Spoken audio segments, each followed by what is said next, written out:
Right, we're here tonight to listen to a very good presentation by Andy Kerr. Andy's a long-serving committee member of the bench.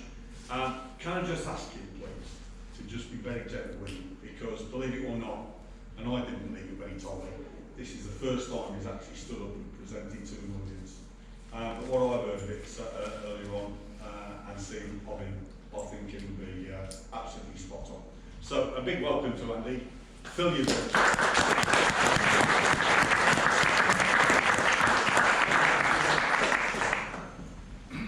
Thank you, ladies and gentlemen. Can you all hear me all right? Tonight, I'd just like to start with saying this.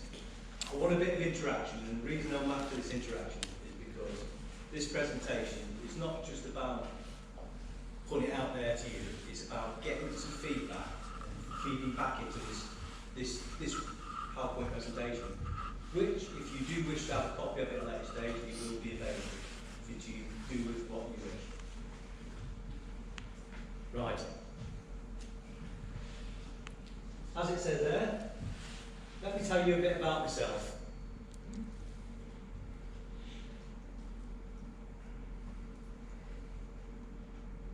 As it says there, I'm Andy Kerr. I'm 51 years old. I'm 5'3", 4 3/4 tall. Yes, stood up before Nick started over there. I'd just like to give you a bit of brief background about myself. I've worked in construction for over 30 years, mainly in production in very different roles. I was responsible for looking after the shop floor, staff, supervisors, with the responsibility for production, training, and ultimately health and safety.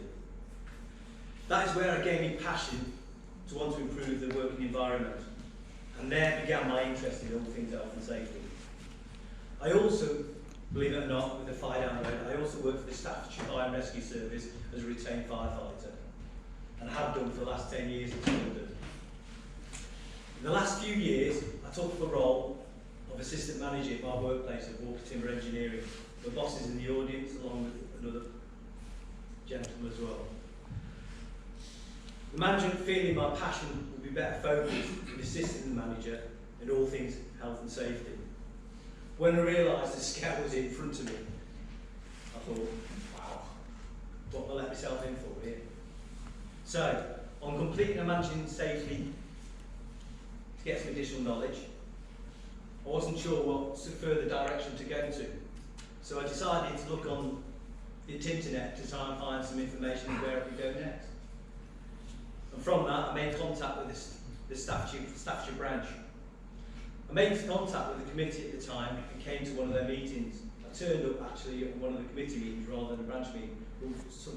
Even some of the top guys of the mountain John.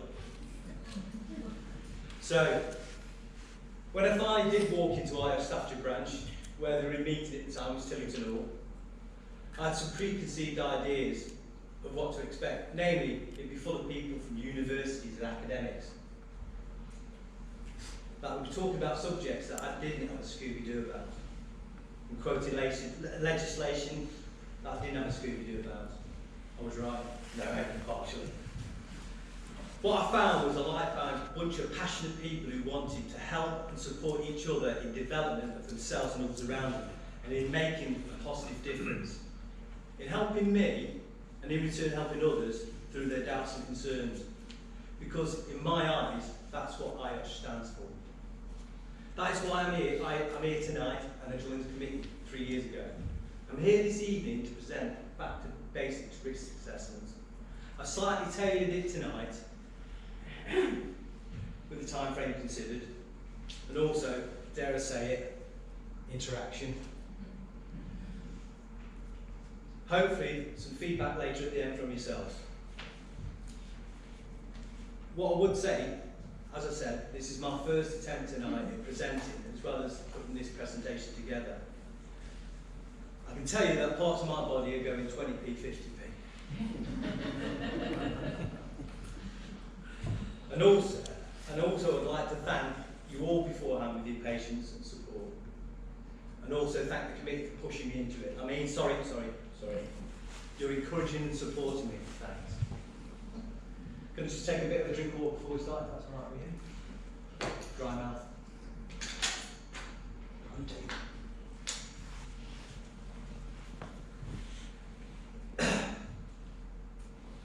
Setting the scene, I have some supervisors, as I was, not long ago, who were feeling uncomfortable formalising, documenting and processing risk assessments. I would like to provide them with a simple yet practical approach to undertaking risk assessments. So, over the next few slides, we'll be covering understanding the principles and practicalities of risk assessments, understanding risk evaluation, selecting them control measures,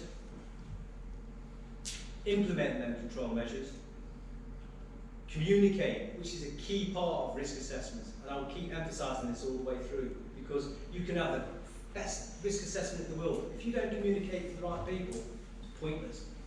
Might as well rip it up and put it in the bin. Monitoring and reviewing. Understand the principle of risk assessment. Why do we have to? Now this is where I'm going to ask for a bit of interaction from you all. Can I ask somebody to come up to assist me with writing a few things down?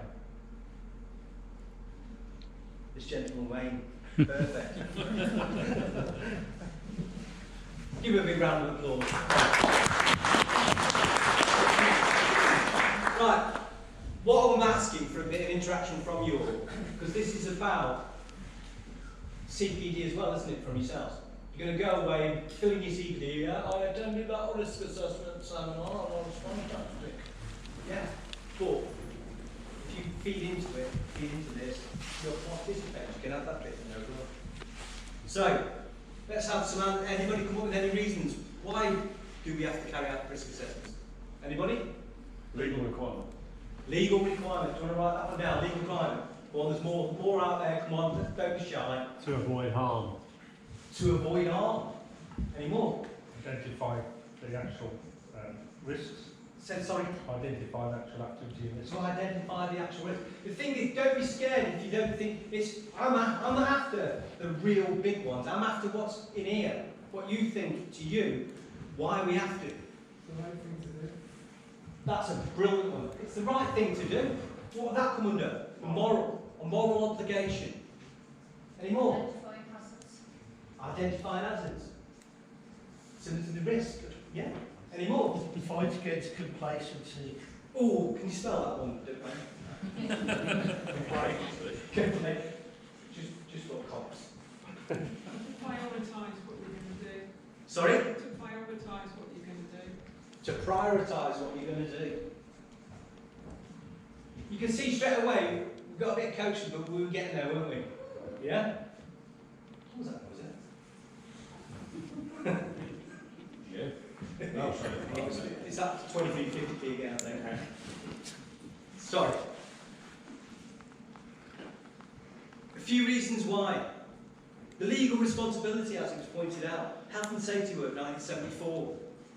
The Management Health and Safety Work Act regulations 1999. We don't need to know these specifics. And when we're doing a risk assessment, are they really going to help us do a risk assessment? But we do need to know that we've got a legal obligation to comply.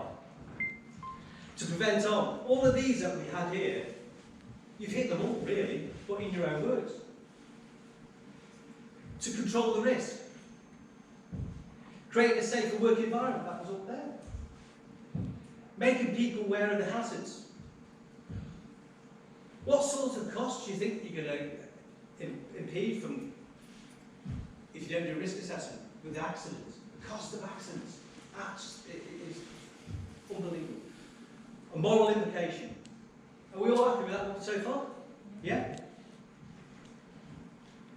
Risk assessments are a foundation block of all health and safety management, and I'm sure you can all recognise the old Plan, Do, Check, Act up there in the right-hand corner.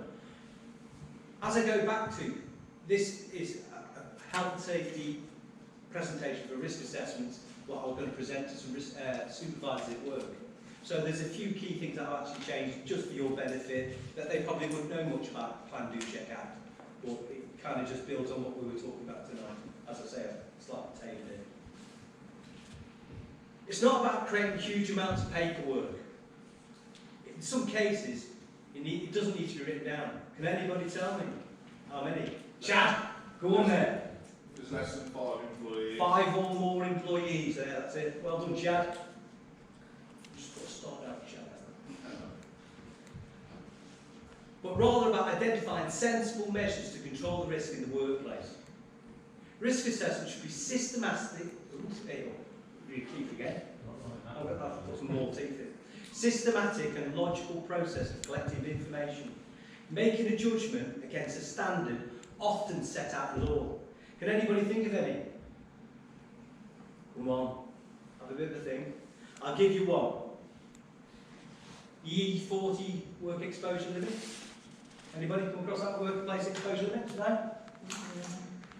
It's a guidance document that tells you the exposure limits you can be exposed in the workplace and tells you the levels that you can actually comply to and up to and included. It's quite a complicated document, but it gives you a good guidance, which is on the Health and Safety website. That's just one. Another one is like noise. When we work in noisy environments, everybody knows. Can anybody give me the noise level that you can be exposed to? Bang on. That's what I'm saying. These are guidance, legal guidance of what we must be compliant to. Any more? No? HABs. That's a brilliant one. Hand-arm vibration. Fire. There's another one. Legionella.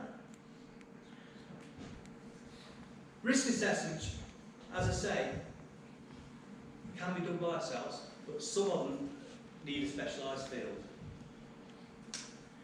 There's no fixed rules about carrying out risk assessments.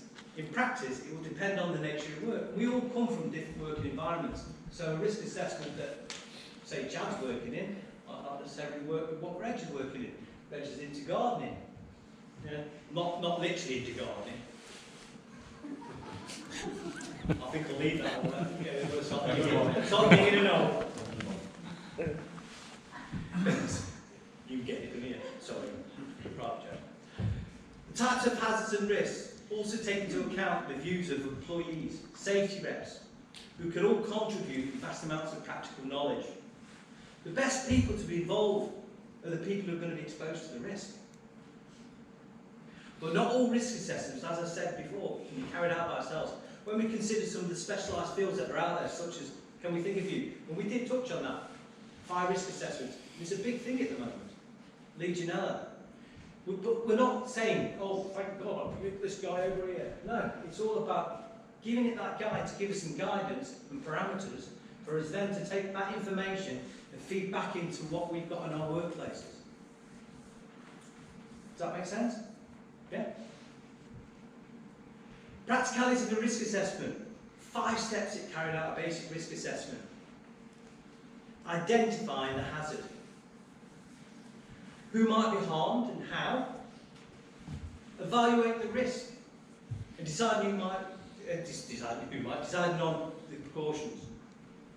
Recording, implementing and communicating your findings. That communication again.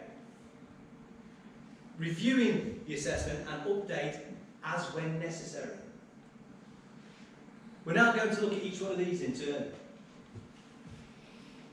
Identifying a hazard. What is a hazard? Can somebody give me a brief description of what a hazard is? Not you, Chad, you try. Something with potential to cause harm. Woof, on the nail. Yeah. A hazard is something that has the potential to cause harm. Bang on. By simply examining what in your workplace could cause you harm, so that when we weigh up whether we've taken enough precautions, or if we need to be doing something more to prevent harm. Take a moment to think about these activities. And that, if I was in a boardroom or a training room, this is what we say to the guys. You know, we've all got different working environments. Take a bit of a thought to think what's out there and what could harm us. The processes are substances that could injure or cause harm. This could include visitors and members of the public, not just the people working within your working environment. Hazards come in all shapes and sizes that can be very obvious, like an exposed blade or a trip hazard, but sometimes not so obvious. Physical hazards, a factor within the environment that can cause harm to the body, not without necessarily touching it. Can anybody think of a view? Carbon monoxide. Right, Wayne, can you just we'll go to the next page? The reason I'm doing this is because I might not have thought of them all, and I want to feed back this into this risk assessment so I can build on it. If you're all happy with that, yeah? So the more you give me, the more it's going to be a good English betterer. Except mine. Right, can you think of any? Noise. Noise as a good one. Stress. Stress? Heat. Heat? Oh, Heat stress. yeah. Any more? Radiation fumes. Dust. Did I have radiation? Radiation. What was that, Mick? Dust. Yeah, we've got a lot of that, Mick. Slips. In extraction packs, obviously. Any more? Slips and tricks. Slips and tricks. Slips and trips. I think you need someone to slip over and trip on it. Office. But it's nearly there, yeah. But I can see where you're going with that. Any more? Asbestos. Asbestos, that's a good. So It's under the same sort of thing as dust. It's, in a way, dust is really, even though it's classed as a physical hazard, it's still a particle that is actually touching the body. So, services, gas, Fuel. yeah, fumes. Gas fumes. Oxygen. Yeah. Lack of oxygen. Cool, we'll get the fume now, won't we? Overabundance of oxygen. You have to go. You have to go all the time. Go and ruin it every time. Is that enrichment? Oxygen enriched environment. Does it say? But then it becomes an explosive atmosphere, then, doesn't it? Yeah. Because I've just looked at it. But that's brilliant. Yeah, we've got a few there. And the one or two I'd add to that, it would be pressure, air pressure. And the big one at the moment, mental health. It's a big one at the moment, isn't it? It's there. We can't touch it. Well, unless somebody's swayed all the way. Good fatigue as well. Fatigue.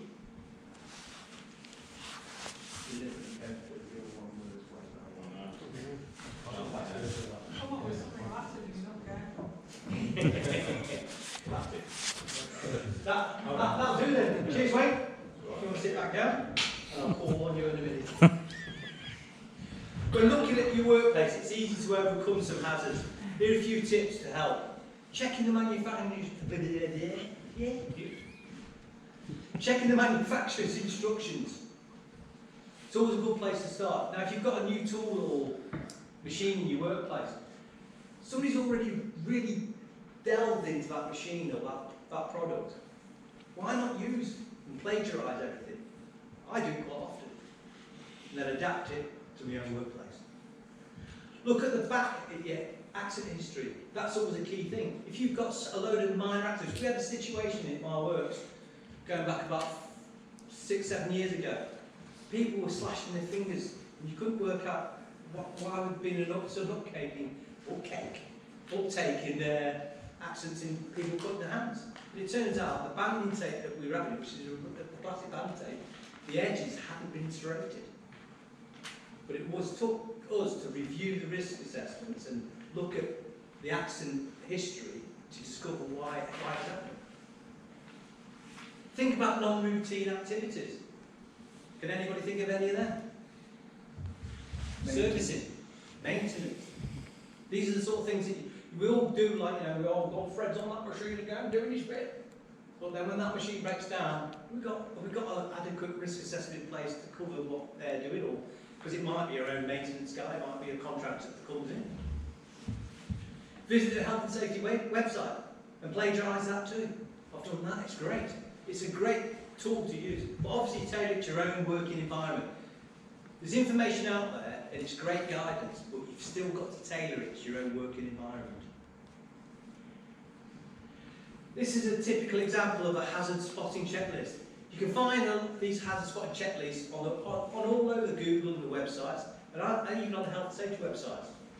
It's just an example that's out there. It does give you all the hazards that you could be presented with, but it just gives you a starting point. There's other things that you need to consider, but they're always a good tool to use when you're doing it. Who might be harmed? For each hazard, you need to be clear on who might be harmed. When identifying and implementing your control measures, That doesn't mean every single person by name, but possibly identifying groups of people. Wayne, go on, bud. He said to me, he says he needs the exercise. Can anybody think of a few groups of people that, you know, that you would think about? I'll give you one, for instance. Contractors. What about one down there? Apprentices. Apprentices. Well, and you could actually have under that apprentices young people as well. General public. Oh. Need to fry it quick away. What was that one? What was that one? General public. People with pacemakers. People with pacemakers. There's a lot of trouble. I can't tell you how much trouble we have with them. Yeah. Get it in there. We have a lot of here. We have here. So we can help people. Children. Yeah. Schools. Trespassers. Trespassers. That's a pearl of that, isn't it, eh? We have pregnant ladies. So we've got contractors, apprentices, young people, visitors, pacemakers. I think we put people with pacemakers, not the actual pacemaker himself. People They with, need to be attached to somebody to cause them a problem. people with impairments, so visually or hearing impaired. People with disability. Yeah. And that covers the whole spectrum, so to speak. Land workers. What workers? Land. Loan workers, sorry. It's me, I'm Morton Jeff. Non-English speaking people. What was that? Here we go. Or people who have English as a second language. Yeah, migrants. Migrant workers. Do we have that all? I think we'll leave it there. We can actually, well, you can see, it's just opening up these sort of avenues. So, some groups identified may need particular requirements and a separate risk assessment, such as, can we think of any? And this covers that as well. Like young workers, migrant workers, new and expectant mothers, people with disabilities and lone workers. These are separate risk assessments that we might need to do in addition to. Also consider the one thing as well which people don't think about, especially these day and age, and that is a shared workplace with another business. Because there's a lot of small firms that share business with other businesses. If they're not aware of what you're doing and you're not aware of what they're doing, you know what I'm saying? Fireworks factory next to a lighter firm. So, consider asking other people their opinion. There may be some groups out there you might not even have considered. Consider asking people around you to assist you with this. Evaluate the risk and decide on the precautions. Having identified the hazards, we then need to evaluate how likely and the severity of harm occurring, i.e. the level of risk, and what we need to do to control it. There's risk in every part of our daily lives. We're never going to eliminate, are we? Let's be realistic. But if you look at some risk assessments out there, we've eliminated everything. It's true, isn't it? But in reality, risk assessment is about managing it sensibly. It's about managing the risk that is foreseeable in a responsible manner. Generally, you need to do everything that is reasonably practicable. We all love that word, don't we? Just trickles off the tongue.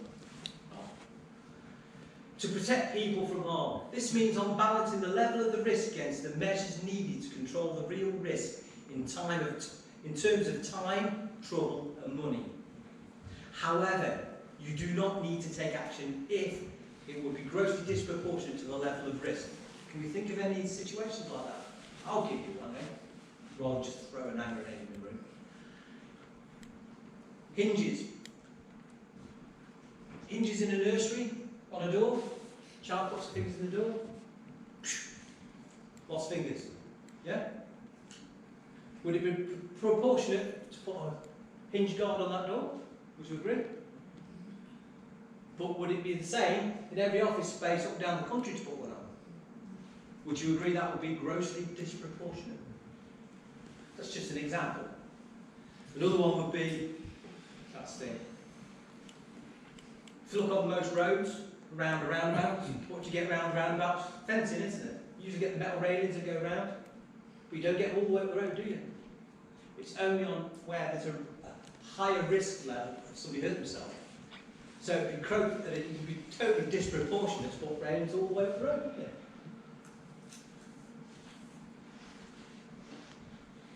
The hierarchy of control. When undertaking an assessment of risk, the hierarchy of control must always be considered and applied. The Mandatory Health and Safety Work Regulations 1999. Now, if you've noticed in this presentation, there's not a lot of quotations about legislation. And the reason for this is, as I've said right at the start, we know what we're going to do as a legal compliance, but it's not going to help you fill a risk assessment. So let's just look at the hierarchy of control. Design out, remove, eliminate. If it's not there, you can't harm you, can it? And that's the best place to be. If you can remove it, get rid of it. But realistically, most of the time, we can't, can we? Substitute for a safer substance. You know, what I mean by that is like, if you're painting a wall, if there's a water-based product instead of a spirit-based, it's obviously going to be better. If you can do that, do it. We can apply that to different situations and scenarios. Engineer controls by use of equipment, LED or guardian or fail-safes. What I mean by LEDs? Sorry? Local exhaustive ventilation systems. Extraction systems, basically. They just like to give you nice, easy things you can trickle off your tongue, don't they?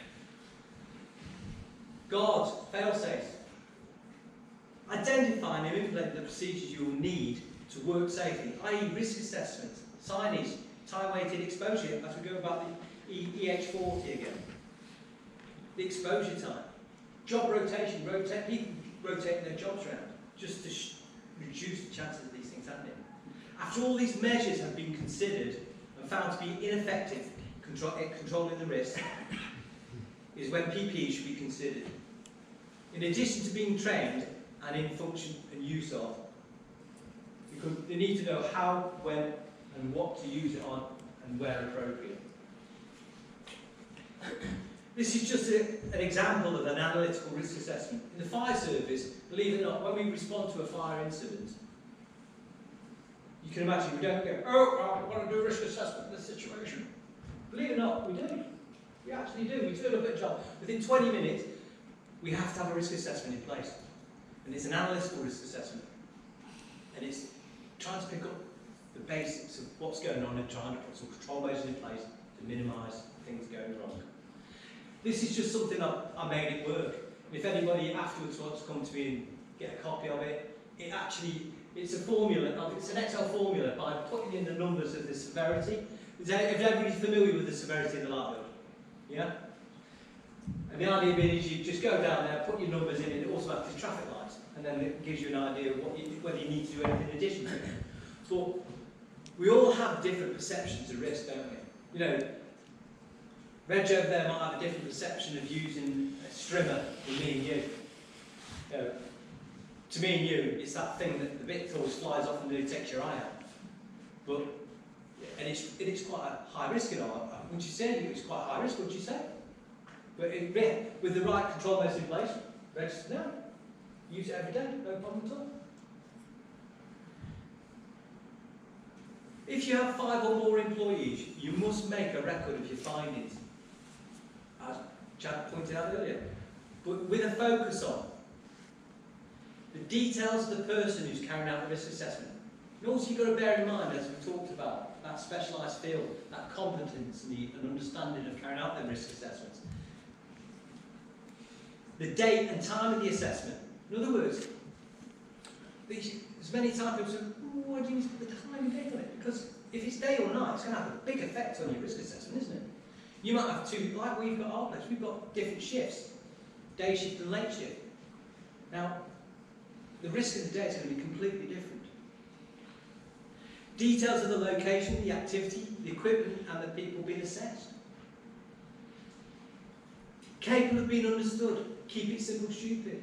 In other words, you want to be able to convey the control measures over in such a way that people can understand. Long-winded words and long understandings of what you're trying to put across only further complicates the matter. Relevant to the activity. Sometimes you'll have activities like a production line that they might be doing several difficult things on it, like nail guns and lifting materials. So you might need to break risk assessments down into 2 or 3 things and do 3 or 4 different things. Do a risk assessment for the nail gun, risk assessment for the production line, risk assessment for manual handling. Focus on the significant hazards. Bit of Granville going on there, wasn't there? Don't get drawn in when you're filling out risk assessments, the old slips, trips and falls. I've seen it so many times when I look at the first thing you see on a risk assessment, every time, slips, trips and falls. Alright, what have you slipped on? What have you fallen on? Break it down. Put the correct thing in place. The extent of the risk, as we talked about previously, the severity against the likelihood. Adequate and effective control measures.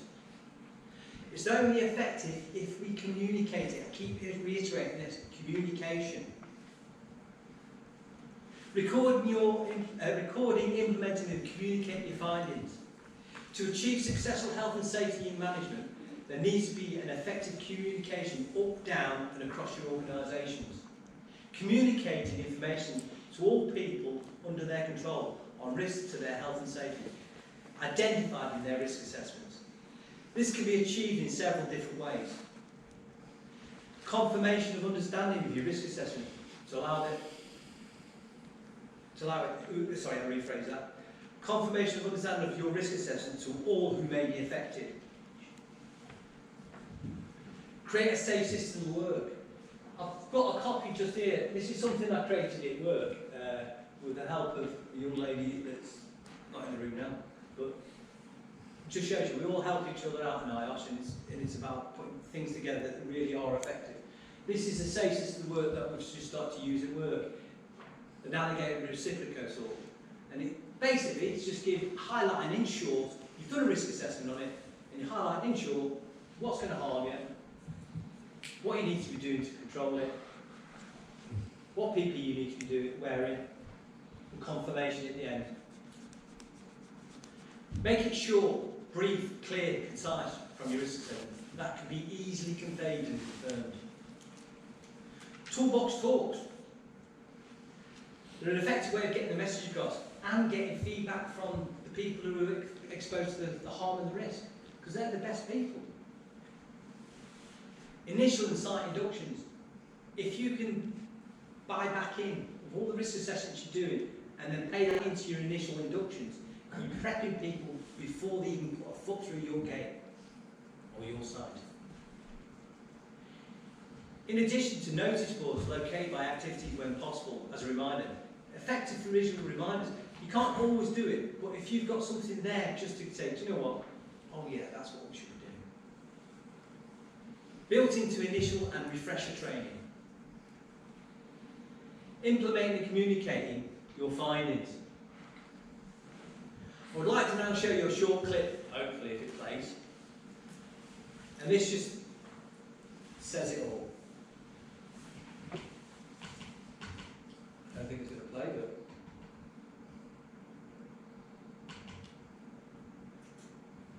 Well, that's not going to play, so that's a shame. But I'm going to have to do a commentary on it. Plan B. Wildebeest 1, it's a log. Wildebeest 2, it's a crocodile. Wildebeest 1, it's a log. Wildebeest 2, it's a crocodile. Wildebeest 1 flicks a bit of water on. Wildebeest 2, it's a crocodile. 1, it's a log. Steps onto said log. Opens his mouth, swallows him up. Wildebeest 1 moves forward. Wildebeest 3 comes in, it's a log. Get my point? Unless you communicate, unless we convey what we've all learned, the same harm will keep happening. will need to be aware of the hazard, not just about the people making the assessment. In other words, if you make a risk assessment and we don't convey it to all the people concerned, the same harm will keep happening. It's just a shame that didn't happen.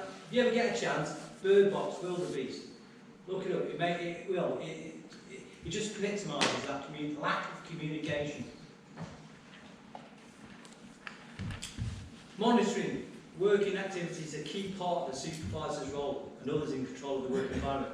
So when we review the risk assessment, we should think about if any significant hazards can be changed, or if they're no longer valid, or if any of the following.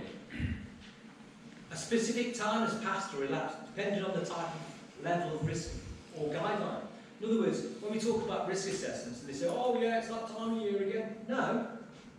If you look at your risk gap analysis in all your firms, some risk assessments might need doing monthly, 3 monthly, 6 monthly, depending on the level of risk that's involved with what you've just assessed. Accident, ill health, near miss, dangerous occurrences. It's good practice to feed back into training. New or improved equipment introduced, including significant changes to operations. Technology is improving all the time. I mean, it's about keeping up with that. Changes to your personnel. Can anybody, let's get on. Barry's falling asleep and not getting on. Let's go for it. Sorry, Barry? Sorry, Wayne. Right, changes in personnel. What sort of change in personnel can you have? Young persons. Young persons. Any more? Management. Change in management. You know what, I hadn't thought of that. That's one that I didn't even contemplate. Yeah, change in management. Any more? New employees. New employees. New employees. People with specialist knowledge. Yeah. Disabilities. Sorry? Disabilities. Disabilities. Capability. Capability, yeah. New supervision. New supervision. Yeah. Management supervision. Agency workers. Suppliers. Agency workers. Temps. Can't spell that. Transient labour. Suppliers. Suppliers. Suppliers. Contractors.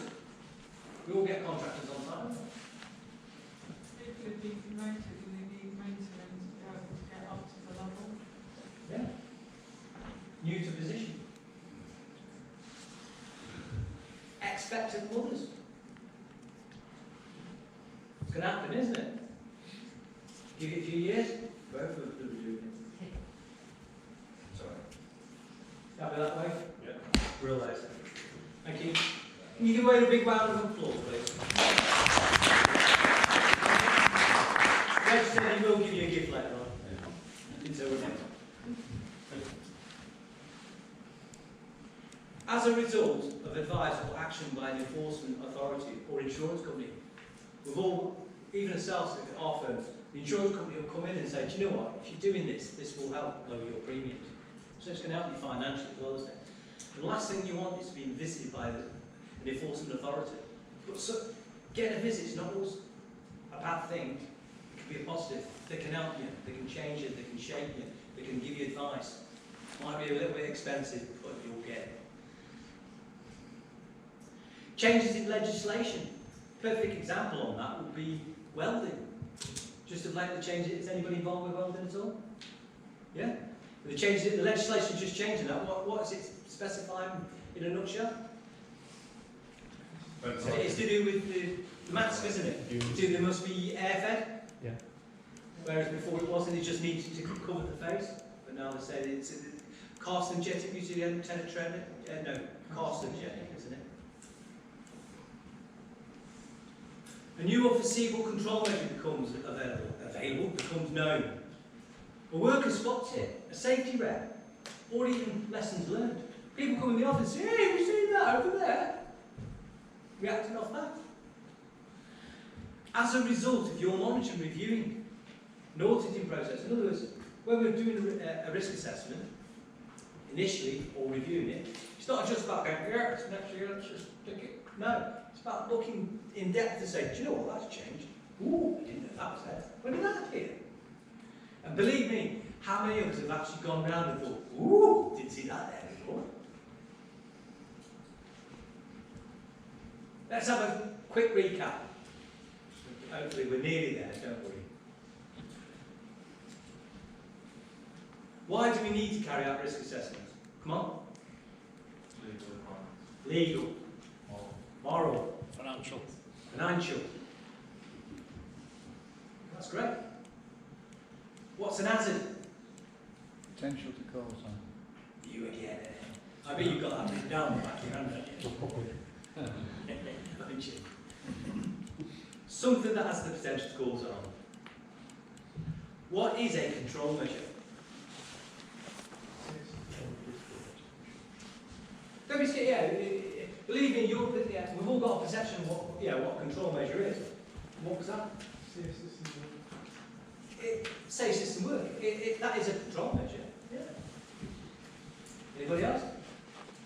Jack? Something Something that minimises the potential to cause harm or damage to somebody or the environment.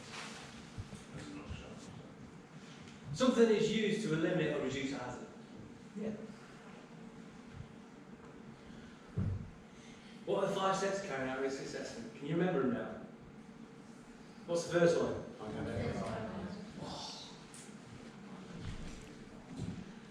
Second one? Evaluate the risk. Who might be armed? Third one? Evaluating and controlling. Fourth one?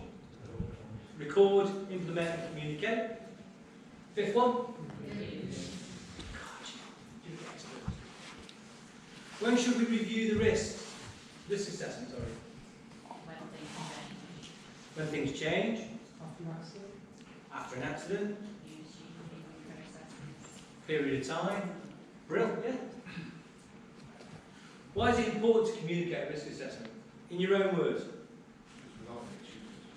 Because it's like that wildebeest, isn't it? If you notice how I've done this, it's kind of keyed into the pictures as we go along. Yeah. Same harm will keep happening if we don't communicate it properly. It's a simple cartoon, but it gets effect from what we're trying to get across. Most of the points covered in this presentation form part of the responsibilities of a supervisor, for which I'm sure you're carrying out already. I'm rephrasing this to the supervisors. But hopefully this presentation has allowed you to feel more confident in moving forward with a more systematic and structured approach. Don't worry about carrying out risk assessment. It's quite simple. Simply about thinking about what you're doing rather than doing and then thinking about it. Any questions? Thank you very much.